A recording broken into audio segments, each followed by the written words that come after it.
Seja mais um inscrito no canal. E não se esqueça de deixar o seu curtir e like no vídeo. Juntem-se a mim durante minha jornada para desvendar a vida e o legado do homem que pode ter sido o maior faraó do Egito, Ramsés II.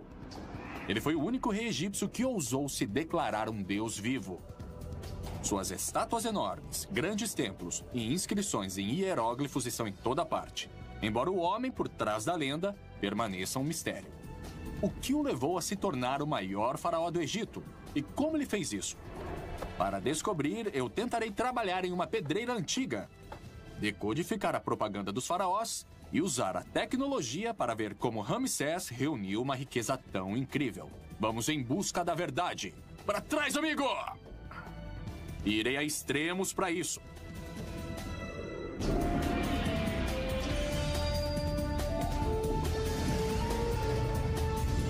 Em busca da verdade.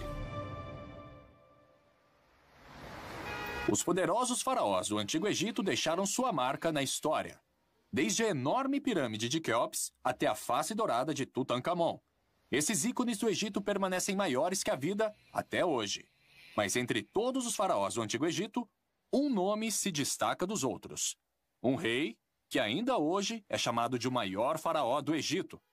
Eu sou Josh Bernstein e vim ao Egito para saber mais sobre o rei que nós chamamos de Ramsés o Grande. Na época de Ramsés, no século 13 a.C., o Cairo ainda não existia. Mas à medida que a cidade moderna crescia, grande parte dela ia sendo construída diretamente no topo de um local egípcio antigo chamado Heliópolis. Eu soube de uma nova descoberta sobre Ramsés nessa parte da cidade, então eu decidi checar. Bom, em muitos países, a arqueologia é meio que aleatória, você faz descobertas de vez em quando. Mas aqui no Egito, elas acontecem todos os dias. E uma descoberta recente relacionada a Ramsés II acaba de ser feita. E para dar uma olhada nela, eu vou pedir ajuda ao meu amigo Dr. Zahi Hawass.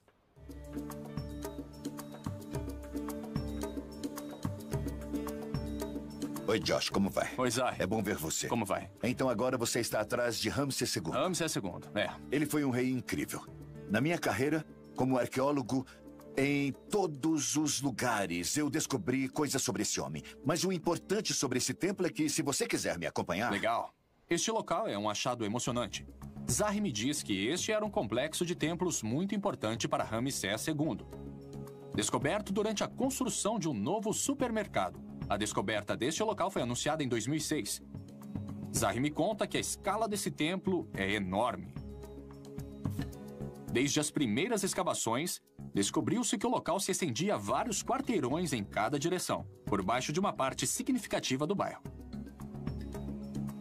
Na frente de uma das pedras que compunham a entrada para o templo, eu pergunto a Zahi por que Ramsés é tão importante. E o que é que tinha de tão chamativo sobre Ramsés II? Eu acho que, bom, a vida dele era cheia de ação. Ele construiu templos originais e também algumas estátuas. Zahi me diz que Ramsés era um rei que vivia em superlativos. Ele governou por mais de 66 anos e viveu até os 90, quase 3 vezes mais tempo que a média egípcia de sua época. Ele tinha mais de 200 esposas e concubinas, com quem teve cerca de 100 filhos.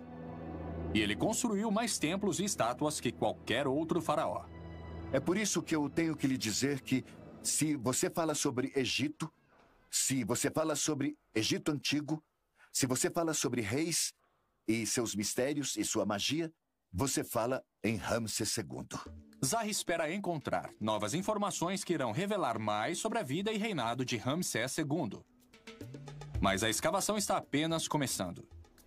E para realizar escavações completas, todos os edifícios ao redor terão que ser derrubados. Essas escavações vão continuar por anos. E veja só esse shopping center. Nossa. Vai ter que ser totalmente demolido. É, porque o templo talvez Isso. continue nessa direção. Exato. O governo egípcio está fazendo planos para compensar e realocar os moradores deste bairro. Ramsés II deve ter sido um homem incrível para inspirar um empreendimento tão grande, 3.300 anos depois de sua morte. Mas seria a fama de Ramsés somente lenda ou ele realmente foi o maior faraó da história do Egito? Este templo tem anos de trabalho à frente antes que o que ele tem a dizer seja revelado. Mas o incrível sobre o Egito é que muito já foi descoberto. A múmia de Ramsés foi descoberta no final de 1800. Agora ela já está no Museu Egípcio. Eu consegui permissão para entrar depois de fechado. É um raro privilégio conseguir uma audiência pessoal com o faraó. Nossa! Bem-vindos ao Salão da Múmia Real, onde quase 12 membros da realeza egípcia estão em exibição. Muitos deles parentes do faraó Ramsés II. Este é o filho dele, Merneptah. E aqui está o pai dele, Sete I. E aqui, o homem que vocês e eu viemos ver, talvez o maior faraó de todos, Sua Alteza Real, o faraó Ramsés II. Isso não é inacreditável?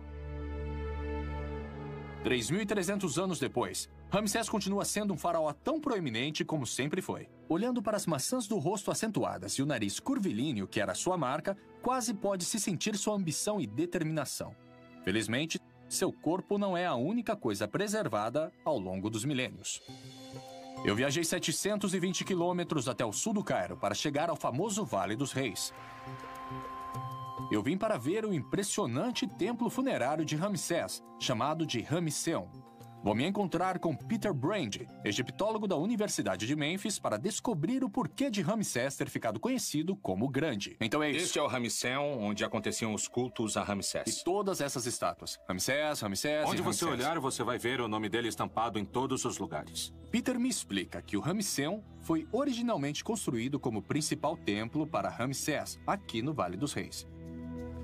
Nos tempos antigos, ele era chamado de Casa de Milhões de Anos. Em seu auge, nele cabiam cerca de 20.000 pessoas para os rituais. Ele era usado para honrar e venerar Ramsés, cujas imagens aparecem em toda parte. Como Ramsés se tornou Ramsés o Grande? Ele construiu mais monumentos que qualquer outro rei. E escreveu seu próprio nome nos monumentos de outros reis. Em cada templo, cada estátua, cada obelisco que ele encontrava. E é por isso que encontramos o nome dele em todos os lugares do Egito. Ambicioso. Ah, sim, ele era muito ambicioso. Peter, assim como Zahi, diz que muito da fama de Ramsés vem desse edifício prolífico. Mas isso não era apenas amor pela arquitetura. Ramsés estava construindo ativamente não apenas templos e estátuas, mas o mais importante, sua própria lenda. Ele prestava muita atenção a seus projetos de construção, certificando-se de que eles saíssem exatamente a seu gosto. Como todos os faraós, ele tinha um grande interesse em seus projetos de construção. Ele os supervisionava. Entendi, então ele foi fundamental na concepção deste lugar. Com toda certeza. E seus esforços para ser lembrado para sempre deram certo. Até os gregos antigos conheciam, e é assim que nós, epitólogos, sabemos que houve um Ramsés mesmo antes que eles pudessem ler o nome dele nos hieróglifos. Peter explica que é a onipresença das imagens de Ramsés que o tornou sinônimo do Egito Antigo, especialmente para os primeiros visitantes. Mas para dentro do Ramesseum, chegamos a uma enorme estátua que realmente impressiona. O que é aquilo? É o Ozymandias. O nome dele era Ozymandias ou Ramsés? Ozymandias é a versão grega de User-Materi, o nome de coroação de Ramsés II. Essa colossal estátua de Ramsés, pesando mais de 100 toneladas, foi feita de uma única peça de granito. Agora ela está deitada, mas de pé ela tinha a altura de um prédio de mais de 6 andares. Isso aqui deve ter uns 9 metros. Ah, sim. Este é o modelo um pouco mais econômico. Nossa, é incrível. Não.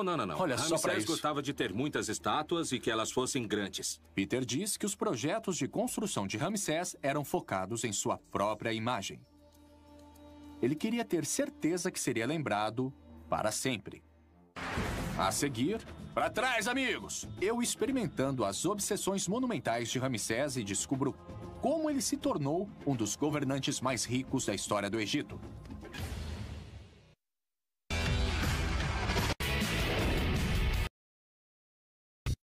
Vim para o Egito para saber mais sobre Ramsés II e descobrir se ele realmente foi tão grande quanto sua reputação diz. Eu vi o que restou dele no Museu Egípcio e visitei seu templo pessoal no famoso Vale dos Reis. Agora estou indo para o sul, para a cidade de Assuã e as pedreiras de granito dos faraós, para saber como ele deixou a sua marca. O especialista Danny Roy me encontra na pedreira de Assuã para me mostrar como os artesãos de Ramsés moldaram suas estátuas a partir de blocos de granito sólidos. Como vai? O granito de Assuã foi premiado ao longo dos esse tempos é o lugar. pela sua qualidade e cor. Os faraós obtinham a maior parte do granito aqui, para construir as suas grandes estátuas e obeliscos. Então foi daqui que Ramsés tirou as pedras. É isso mesmo. E uma grande parte delas. Danny me leva a uma das esculturas mais impressionantes de todo o Egito. Só que ela nunca foi terminada. Este obelisco era para ter sido ainda maior que o Ozymandias.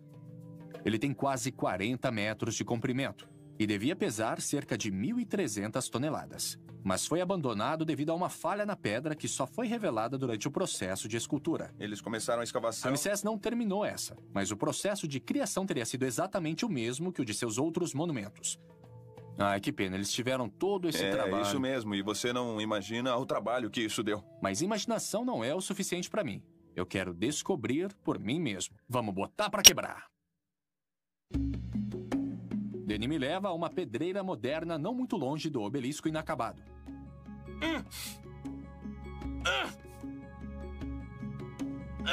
Ele criou um teste de comparação para mim, para que eu possa ver de quanto trabalho estamos falando. Vamos começar com os métodos modernos. Essas são as ferramentas que nós usamos hoje. Danny tem ferramentas que são usadas para criar as obras para consumidores modernos, como peças externas esculpidas ou bancadas de cozinha. Ensina aí, mestre. Começamos com esse equipamento elétrico com cravos, que cria superfícies lisas como a que eu vi no obelisco e no Ozymandias.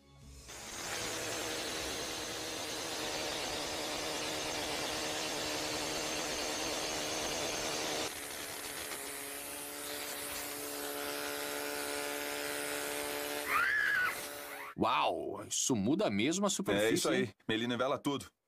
Posso tentar? Claro, vai em frente. Pra trás, gente! Cuidado comigo, hein?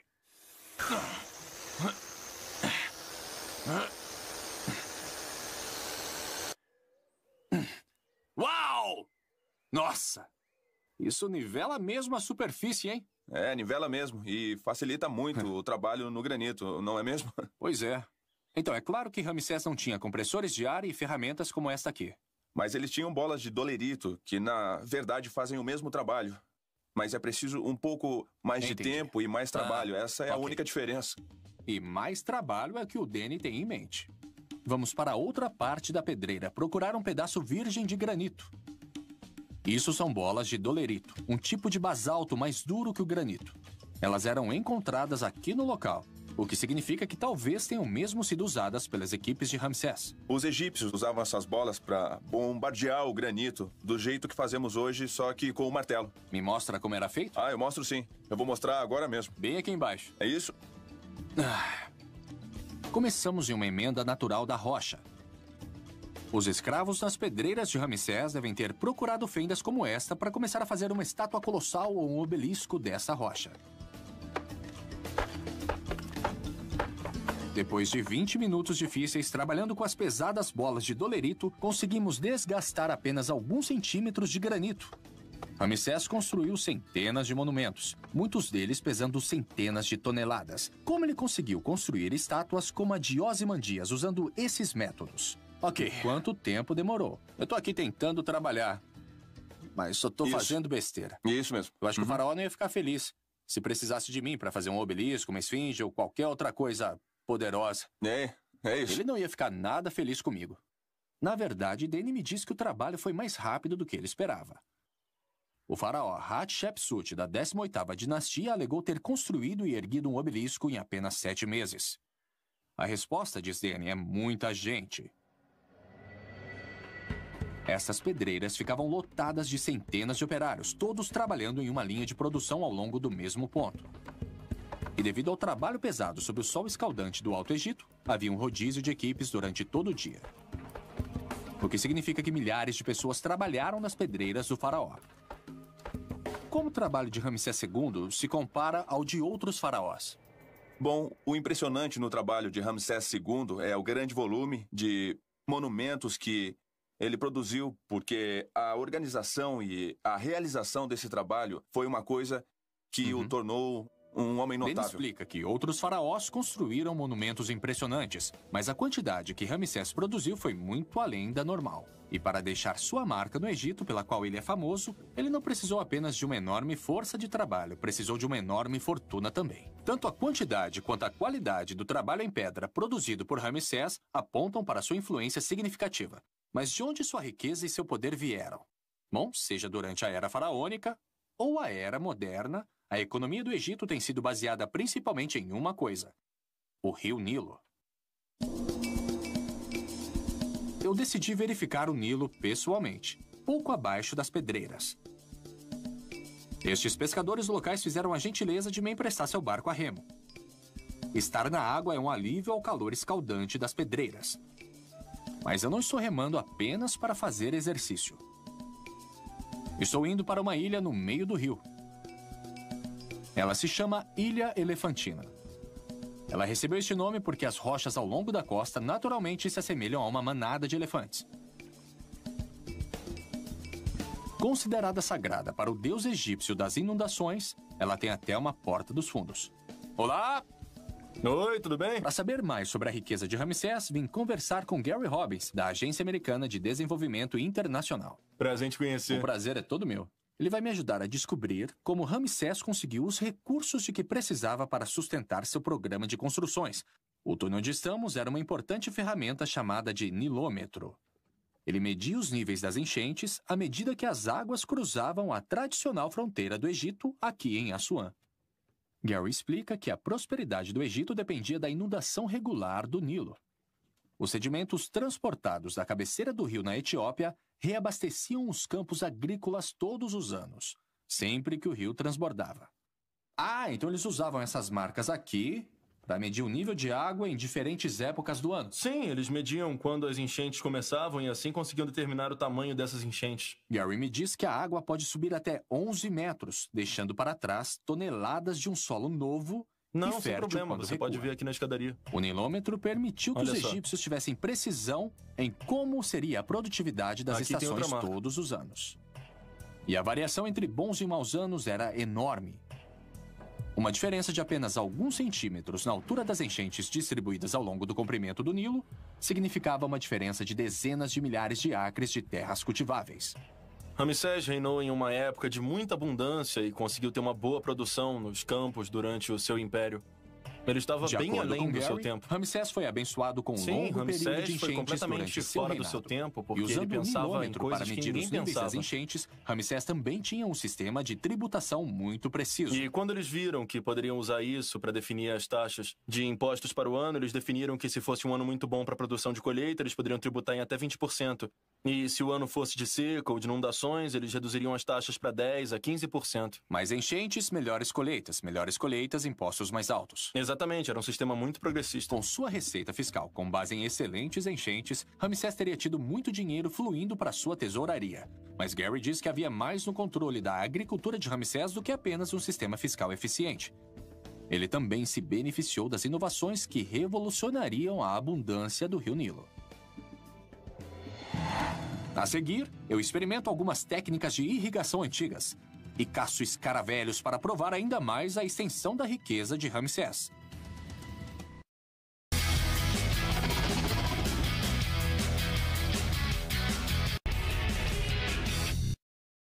Estou na trilha do homem que muitas pessoas chamam de o maior faraó do Egito, Ramsés II. Para descobrir como ele se tornou tão importante, eu visitei o recém-descoberto templo no coração do Cairo e conheci a grandiosidade de uma das obras-primas do Egito no Vale dos Reis. Em Assuã, eu examinei o nilômetro e descobri como as enchentes regulares impulsionavam a economia do Egito. Agora estou indo em direção ao Vale do Nilo para descobrir como Ramsés transformou toda aquela água em riqueza. Gary Robbins, da Agência Americana para o Desenvolvimento Internacional, me trouxe a uma plantação fora de Assuã. Gary diz que, de certa forma, a vida nos campos no Alto Egito não mudou muito com o passar dos séculos. Os fazendeiros ainda vivem da terra aqui. A tecnologia apresentada milhares de anos atrás ainda é usada hoje, como essa roda d'água movida à força animal. Enquanto andamos pelos campos, Gary me diz que a importância das inundações do Nilo para a civilização egípcia não podem ser tidas como exageradas. Com os ciclos de cheias regulares constantemente reabastecendo os campos, o Antigo Egito desenvolveu um sistema agrícola próspero que poderia facilmente sustentar seu povo, bem como a um faraó muito grandioso.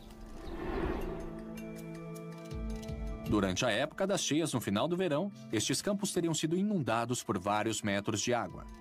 Os egípcios criaram bacias através da construção de sapatas em torno de seus terrenos com lama, permitindo que o solo ficasse saturado com água rica em sedimentos. Depois que a água baixava, eles plantavam no solo recém-rejuvenescido.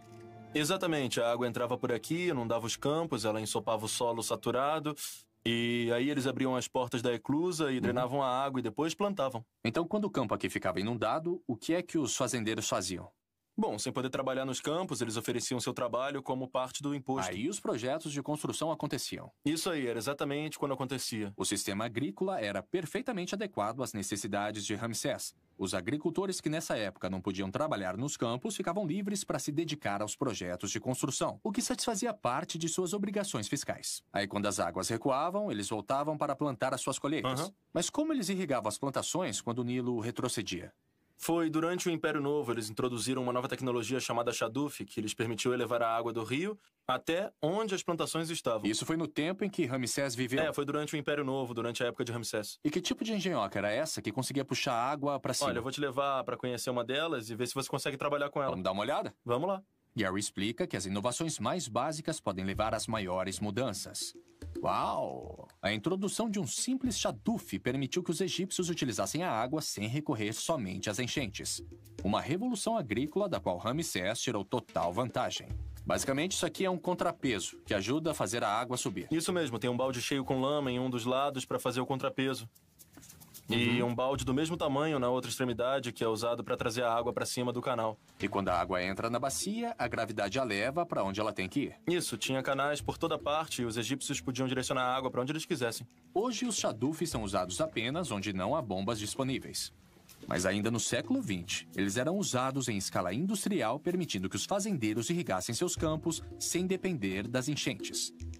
Eu decidi tentar. O resultado dessa inovação? Mais alimento foi produzido com menos trabalho, criando excedentes instantâneos em dinheiro e mão de obra que Ramsés pôde usar. Até que é fácil. E dada a facilidade de uso, as pessoas na época de Ramsés eram autossuficientes. Eu tô vendo como isso beneficiou os agricultores, mas como beneficiou o faraó? Porque a irrigação era gerida pela administração local. E o faraó não tinha que colocar seus homens, ou então seu dinheiro na manutenção do sistema. Então ele podia se concentrar em outras áreas. Ele podia governar em outras áreas e o que ele fez foi redistribuir a terra, que pertencia a alguns dos templos, para as pessoas na área para que elas ficassem gratas a ele como governante. Ah, muito inteligente esse Ramsés. Eu acho que eu já tô dominando o Shaduf, sabe? Você tá fazendo um ótimo trabalho aí. Obrigado. Posso ajudar? Eu vou parar um pouquinho, sim. Então a economia egípcia durante o reinado de Ramsés estava florescendo. Enchentes excelentes e inovações tecnológicas recentes significaram que ele reinou durante uma época de abundância. Arrecadações fiscais mais altas e um povo mais próspero com menos dependência do governo deram a Ramsés os recursos de que ele precisava para se dedicar a seus projetos particulares. Mas como vamos saber se Ramsés realmente viveu durante uma época de enchentes constantes? Fora os registros antigos, será que há outra maneira de verificar se ele realmente se beneficiou de condições ideais de cultivo ano após ano? Eu conheço a pessoa certa para me ajudar a responder esta pergunta. O Dr. Miroslav Barta, do Instituto Arqueológico Tcheco, tem um método exclusivo de monitoramento das condições ambientais do Antigo Egito. Nós voltamos ao Cairo para seu local de escavação em Abusir, perto das pirâmides de Saqqara. Fica à direita, às margens da planície inundada do Nilo, onde as exuberantes terras agrícolas regadas pelo rio se encontram com as areias do deserto. O que é que nós temos aqui? Um muro. É um muro simples, mas não tão simples nesse caso específico. Ele me diz que estes tijolos de barro têm mais de 4.500 anos. Ao olhar para a palha que ainda está presa na lama seca, ele consegue determinar como eram as condições ambientais quando os tijolos foram feitos. Então, esses tijolos de lama são cápsulas do tempo ambientais. Exato. Mas o doutor desenvolveu um método mais dinâmico para controlar o ambiente ao longo do tempo. E é algo que eu nunca teria esperado. Nós fomos até a bacia seca do Lago de Abusir, na orla do Vale do Rio Nilo. Nos tempos antigos, isso enchia de água durante as cheias sazonais, apenas para esvaziar de novo quando as águas retrocediam. À medida que caminhamos em direção ao leito do lago, ele diz que na ciência, muitas vezes é um pequeno pedaço de dados que revela toda a história. Agora chegamos à parte mais fascinante de toda a história. Temos que começar a caçar. Caçar o quê, Hans? Não, escaravelho. Escaravelhos? Escaravelho. Ah, e como é que se caça besouros? Tem que procurar pequenos furos com cerca de 3 centímetros de diâmetro. Beleza, vamos caçar escaravelhos. Vamos lá. Estudar algo tão pequeno como um escaravelho permite que se reconstrua o grande quadro de como eram as condições climáticas do Egito durante a época dos faraós. Fiquem quietinhos.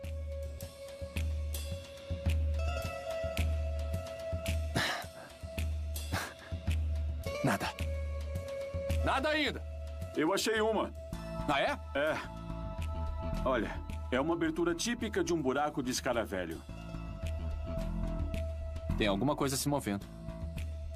É isso que a gente quer? Exatamente. É uma das chaves. Que tipo de escaravelho é esse? É um besouro de esterco. Bom, é uma espécie que, ao olhar para as diferentes espécies que descobrimos aqui ao longo dos últimos anos, podemos determinar a diferente fonte de ambientes que existia aqui. Então, do mesmo jeito que os arqueólogos usam a palha nos tijolos de barro para determinar o ambiente, você pode fazer isso com os besouros. Sim, mas para mostrar os detalhes, temos que voltar para o nosso laboratório. Ok, vou pôr ele de volta. E vamos para o laboratório. Adeus, amigão. Miro me traz para seu laboratório, onde ele tem amostras de besouros que ele encontrou em túmulos em Abusir. Como os túmulos estavam fechados, as condições no interior permaneceram as mesmas durante milhares de anos. De cada túmulo, fragmentos dos besouros coletados foram colocados em lâminas de microscópio. No processo, cada amostra fornece dados valiosos sobre as condições ambientais no passado. Então, o que é isso aqui? Será que é uma... Uma asa. É uma asa? É, o fragmento de uma asa. É, isso aqui me parece uma asa. Certo. Eu não poderia dizer mais nada além disso. É uma asa. Mas um especialista poderia vir aqui e dizer... Isso não é apenas uma asa. É um pedaço deste tipo de besouro. E você pode chegar e dizer... Bom, se essa espécie estava neste local, sabemos que essas condições ambientais deviam ter existido lá. Essa é a conclusão. Bem bacana. Olha aqui, esse escaravelho... Miro explica que algumas espécies de besouros aparecem em ambientes úmidos, enquanto outras aparecem em condições salgadas e secas. Por exemplo, o escaravelho que encontramos no Lago Seco de Abusir não deve ter estado lá durante o tempo que estava inundando. Quanto à minha pergunta sobre Ramsés, a pesquisa de Miro mostra que o aparecimento das diferentes espécies de besouros coincide exatamente com registros de condições de inundação mantidos pelos antigos egípcios. A ciência está apoiando a história dos faraós. Ela também dá total apoio à posição de Gary de que as excelentes condições de inundação fizeram de Ramsés um rei muito rico. E essa riqueza lhe deu recursos, tanto em dinheiro quanto em trabalho, para se tornar um faraó lendário e para ser lembrado para sempre. Mas agora que eu consegui descobrir como ele fez isso, minha próxima pergunta é por quê? O que motivou Ramsés II a se tornar o maior faraó de todos os tempos? Uau! Isso aí é muito ousado, hein?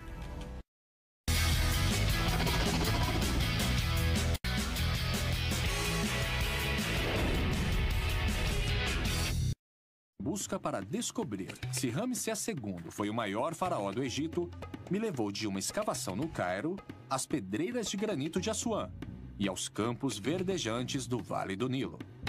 Eu descobri como ele construiu centenas de monumentos em todo o país e, com a ajuda de alguns besouros e um chadufe, descobri como Ramsés usou as inundações do Nilo para acumular uma grande riqueza. Mas o que levou Ramsés a uma ambição aparentemente interminável? Eu viajei para a cidade de Abidos, 480 quilômetros ao sul do Cairo, no meio do país. Nos tempos antigos, este foi um dos locais mais sagrados do Egito. é onde fica o templo, construído pelo pai de Ramsés, Sete I, que nos dá algumas pistas muito interessantes, como por exemplo o que pode ter motivado Ramsés a deixar um legado tão grande. Me encontrei de novo com Peter Brand, da Universidade de Memphis, que me mostra o local. Ok. Como se constatou, a dinastia de Ramsés tem uma história anterior que poderia ter sido escrita por Shakespeare. A única coisa que você precisa entender sobre a 19ª dinastia é que eles não tinham sangue real. Eles eram uma família de militares que chegou ao trono com o pai de Sete. Peter me diz que Ramsés e seu pai Sete nasceram plebeus.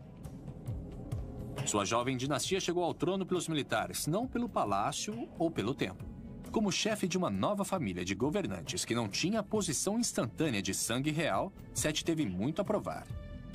Para mostrar que era um faraó legítimo, Sete embarcou em um enorme programa de construções, que mais tarde Ramsés levaria ao extremo.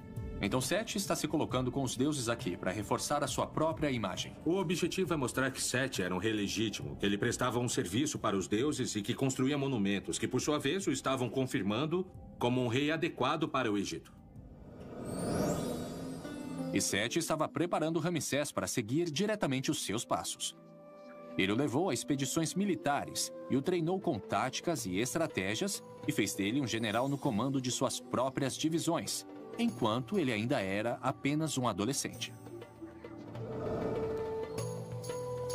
Uau! Este cômodo tem um relevo que mostra Sete fazendo um ritual e prestando homenagem a todos os reis legítimos do Egito antes dele, até o mítico fundador da civilização egípcia. O interessante é que Sete fez questão de inserir Ramsés no relevo, dando a seu filho um estado nunca antes concedido a um príncipe. E aqui estão seus títulos. Ele é herdeiro, filho mais velho do rei, de seu corpo, seu amado Ramsés. Então ele não é apenas qualquer príncipe, ele é o príncipe. Então estamos vendo como Sete está usando essas paredes para comunicar uma mensagem política de poder. Sim, mensagens políticas de que Sete é a parte dessa continuidade de reis. Seu filho Ramsés ainda não é rei, mas ele vai ser. Ele é o príncipe da coroa oficial e é melhor que ele se prepare porque virá em seguida. Ramsés aproveitou essa mensagem e tirou vantagem dela. Quando se tornou faraó após a morte de Sete, ele imediatamente continuou as ambições de seu pai, mas fez questão de manter todo o foco sobre si. Em uma parede exterior do templo, Peter me mostra uma enorme inscrição onde Ramsés começou o processo de construção de seu próprio culto. Então o que vimos lá dentro foi Sete contando a história. Ele está aqui do lado de fora, mas agora é Ramsés quem está contando. Sim, foi exatamente isso que aconteceu. O gosto de Ramsés pela autopromoção começou cedo.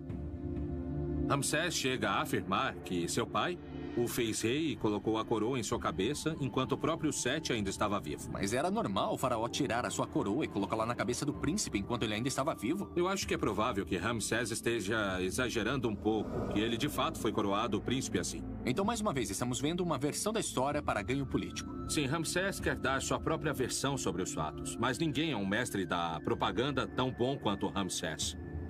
Os grandes projetos de construção de Ramsés e suas estátuas colossais estão todos começando a fazer sentido. Ele estava claramente obcecado pelo controle de sua imagem, aparentemente tudo em um esforço para compensar um nascimento humilde, mas Peter me diz que este templo é apenas o começo. Que eu quero mostrar para você um outro lugar onde podemos ver isso em ação. Tudo bem, vamos nessa. Peter me leva ao famoso templo de Karnak. Eu já estive aqui antes. Foi a principal obra do local durante várias gerações de faraós e todos eles deixaram a sua marca aqui. Tenho que dizer, Peter, eu adoro esse salão. Também é meu local favorito, a grande sala hipóstila do Templo de Karnak. É incrível. A sala foi inaugurada por Sete, mas Ramsés completou o trabalho e ele se certificou que todos soubessem disso. Peter chama a atenção para uma das enormes colunas da sala e explica o conceito de usurpação. Era uma prática padrão para os faraós que queriam levar o crédito pelo trabalho dos reis anteriores, substituindo molduras mais velhas pela sua própria. Mas Ramsés levou isso ao próximo nível. Ele instituiu um novo estilo artístico projetado para contar melhor suas próprias virtudes e garantir que ele nunca fosse esquecido. E de fato, se você olhar para cima aqui, você poderá ver esse entalhe bem profundo do nome de Ramsés II. E seria muito difícil apagar por ser tão profundo. Portanto, isso não é um acidente, porque se você olhar aqui, as molduras menores foram originalmente feitas por Sete I. O que Ramsés fez foi retirar o nome do Sete naquele espaço em branco e esculpir o dele em relevo. Era mais profundo e mais difícil de apagar seu próprio nome. Uau! Ramsés fez sua moldura tão grande e esculpida de forma tão profunda que a remoção danificaria irremediavelmente a coluna de apoio, garantindo assim a sua presença permanente. Peter me leva para fora do templo para que eu possa ver como esse processo era fácil. Ele pega um bloco de pedra calcária inscrito com a moldura de Ramsés. Eu vou tentar alterar a história da mesma forma que Ramsés fez. Você tem que ir desbastando. Você não vai querer prejudicar o fundo, né? Ah, olha só. É bem fácil. Sim, o arenito e o calcário são duas pedras bastante moles. Você realmente não tem que se esforçar muito para fazer isso. Então, se você fizer um bom trabalho, nós nunca saberemos que Ramsés esteve aí. O que está facilitando o seu trabalho aqui, o que facilitou o de Ramsés quando ele apagou esse relevo, é que é muito mais fácil esculpir nisso do que no baixo relevo. Você pode ir desbastando e, no fim, você consegue uma bela superfície intocada. Peter explica que a tradição antes de Ramsés mandava que o interior dos templos fosse decorado com alto relevo, onde o material circundante era removido para deixar as figuras destacadas, como as que eu vi em Ábidos. Os artesãos de Ramsés, no entanto, mudaram para baixo relevo, esculpido diretamente na pedra. Este estilo era muito mais fácil e mais rápido de ser produzido, permitindo que Ramsés montasse uma moldura de usurpação enorme em todo o Egito. Dá só uma olhada como foi rápido apagar isso. Peter me disse que Ramsés usurpou centenas, se não milhares de molduras em seus esforços para ser lembrado para sempre como o maior faraó do Egito. Segundo uma estimativa, metade dos templos descobertos no Egito leva seu nome, principalmente graças à usurpação. Desculpa aí, Ramsés. Agora que eu já vi como o processo funciona, Peter me leva ao muro externo da sala hipóstila para me mostrar como Ramsés usurpou até a si mesmo. Ele me diz que durante um tempo, esse muro estava coberto por um enorme panorama que contava a história das façanhas militares de Ramsés. A maior parte agora está desgastada, e grande parte por causa do próprio Ramsés. Trata-se do controle da mensagem, o controle da história para obter o melhor resultado para si mesmo. Ah, legal. Ramsés redecorou esse muro várias vezes, atualizando constantemente a história oficial do seu reinado à medida que gerenciava de perto a sua imagem. Nossa, eu fico só imaginando quanto esforço e quantas pessoas foram envolvidas neste processo de usurpação. Ele deve ter gasto um bom tempo nisso. Quer dizer, ele viveu 3 vezes mais tempo que uma pessoa da época. Isso. E ele governou por 67 anos. Exatamente. Então, em um certo ponto em seu reinado, ele era, tipo, o único que sabia como as coisas aconteceram. Né? E se ele quisesse escrever a história daquele jeito, não havia ninguém que pudesse contestar a história. Exatamente. E seus monumentos duraram ainda mais do que ele. E, portanto, sua versão dos acontecimentos é o que tem guiado mesmo os historiadores modernos. Parece também, com base no que eu aprendi até agora, que ele estava preparado para ser alguém que nunca questionaria a si. Com toda certeza. Afinal, ele foi criado sob a orientação de um homem que criou essa dinastia. Eu sempre digo que Ramsés era um convidado no palácio. Ele não nasceu no palácio, mas foi criado no palácio e, como qualquer outro rei egípcio, foi levado a acreditar que ele foi escolhido pelos deuses para ser o governante mais poderoso do mundo. Como não acreditar que ele era especial? A obsessão de Ramsés por sua própria grandeza e seus incansáveis esforços para garantir isso são incríveis. Mas Peter diz que vai ainda mais além. Ele explica que se eu quiser conhecer de verdade a coroação da glória de Ramsés, eu devo viajar para a fronteira mais meridional do Egito, para o lugar onde ele deixou de ser apenas um faraó e tornou-se um deus. A seguir, eu visito a obra-prima de Ramsés e descubro até onde ele foi para se tornar o grande faraó do Egito.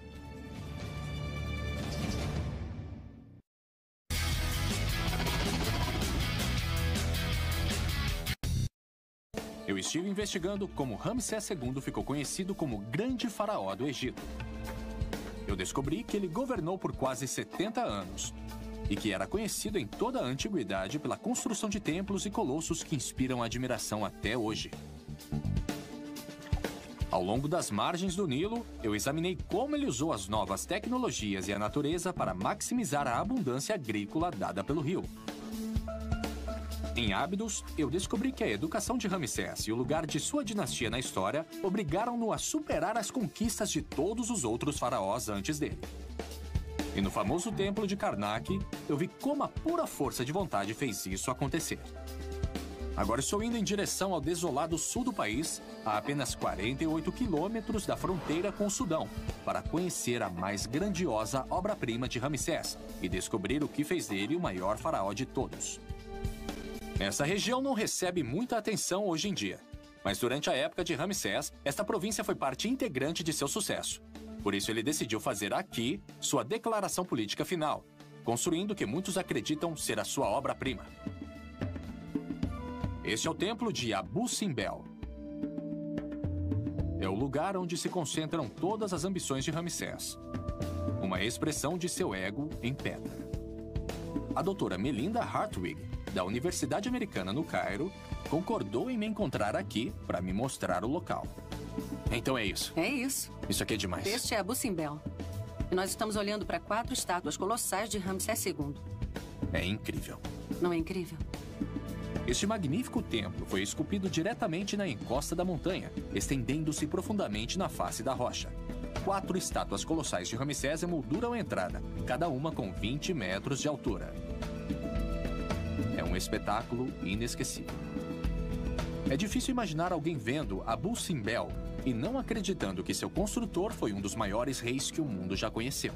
E este era um local importante para Ramsés. É um local perfeito para ver Ramsés, porque isso tudo resume toda a história dele. Aqui nós vemos Ramsés como um construtor monumental.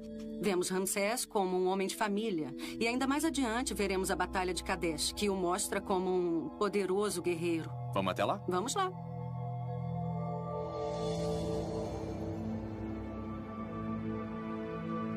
Dentro do templo, a grandiosidade continua. Melinda me diz que Abu Simbel é a expressão mais plena das ambições de Ramsés. O grande edifício, a legitimação de sua dinastia, a propaganda política, tudo isso está em exibição. E nós também temos algumas outras cenas que decoram as paredes do primeiro salão, que são realmente muito emblemáticas do que foi Ramsés II. Melinda me mostra o local. Aqui estão algumas das cenas de Ramsés que são bastante emblemáticas do seu poderio militar. A imagem de Ramsés está ali em cima. Nesses painéis, Ramsés continua o padrão que eu vi em Karnak. As inscrições falam de grandes batalhas e inimigos humilhados esmagados sob seus pés. E Ramsés, o poderoso guerreiro, mantendo o Egito em segurança.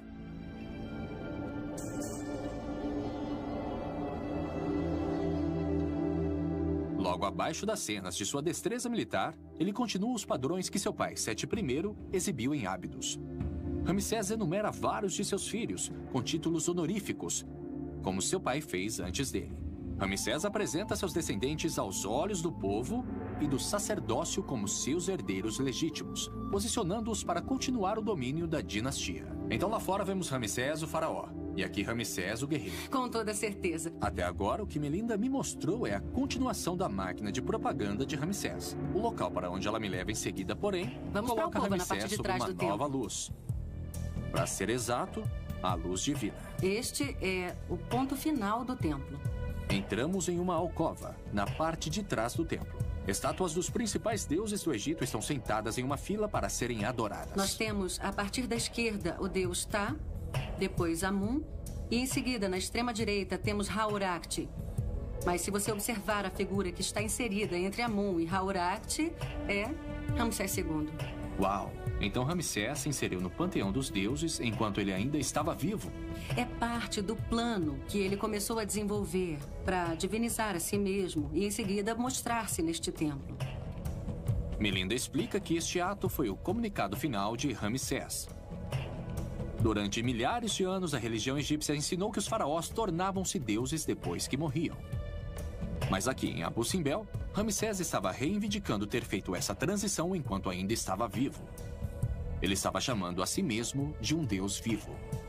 Talvez em um determinado ponto em sua vida ou em seu reinado, ele tenha feito essa transição em sua cabeça, tipo, eu sei que eu nasci, um ser humano, mas agora, eu sou um deus. Talvez ele acreditasse em seu próprio mito.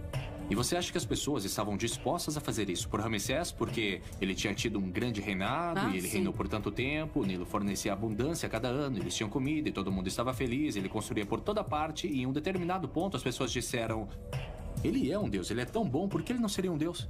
Ele realmente foi o maior governante da época. Zahi Hawass me disse que Ramsés II é o mistério e a glória do Antigo Egito. Agora veja o que ele queria dizer. Ramsés foi criado para ser um grande faraó. E graças à sua longevidade, sua habilidade política, uma boa onda de sorte e um ego muito saudável, ele conseguiu. Tanto que ele chamou a si mesmo de Deus vivo. Pelos padrões de seu tempo e pelo temor que ele ainda inspira até hoje, podemos dizer que ele se tornou um. No mínimo, ele merece o título de Grande Faraó do Egito.